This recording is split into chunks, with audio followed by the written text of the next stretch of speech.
નાસ્તિ તપઃ, શિવરાત્રિથી વધીને કોઈ તપ નથી.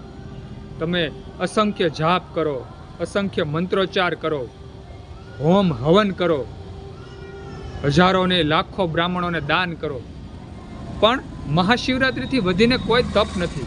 આવું શિવ મહાપુરાણમાં કહ્યું છે. અને હિન્દુ સનાતન ધર્મનો સૌથી મોટો તહેવાર મહાશિવરાત્રિ થોડાક દિવસોમાં આવે છે. જો આપણે સાચા હૃદયથી મહાશિવરાત્રિના દિવસે શિવલિંગની પૂજા કરીએ તો આપણા સર્વ પાપ ટળી જાય છે, સર્વ પાપનો નાશ થઈ જાય છે. તેમાં કોઈ શંકાને સ્થાન જ નથી. તો ખાસ કરી અને તમામ શિવભક્તોને મારે એટલું કહેવાનું કે સુંદર આ જે પાવન તહેવાર છે, ભગવાન મહાદેવનો એમ કહેવાય સૌથી મોટો તહેવાર છે મહાશિવરાત્રિ, તો તેને આપણે ધામધૂમથી ઉજવીએ અને એમ કહેવાય કે સાચા હૃદયથી ભગવાન મહાદેવના આપણે આશીર્વાદ લઈએ.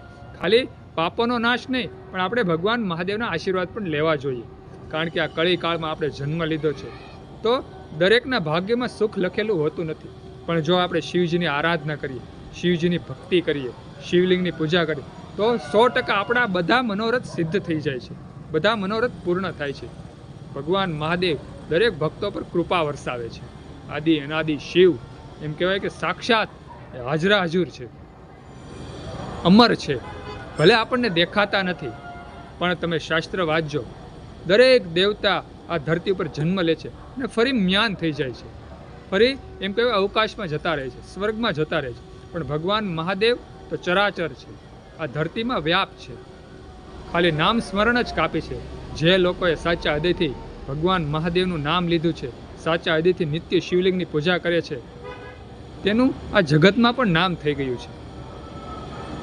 હું અને તમે જો ભગવાન મહાદેવને સાચા હૃદયથી યાદ કરીએ તો આપણા મનોરથ કેમ પૂરા ન થાય? પૂરા થઈ જ જાય. તો શિવભક્તો ખાસ કરી અને આ મંત્ર સમજજો અને આ જે વાત છે તેને સમજજો. મહાશિવરાત્રિના દિવસે પૂરા પરિવાર સહિત શિવલિંગની પૂજા કરજો. તમારા અને મારા પરિવાર ઉપર ભગવાન શિવજીની કૃપા વરસે તે જ આશા સાથે આજનો વિડીયો હું પૂર્ણ કરું છું.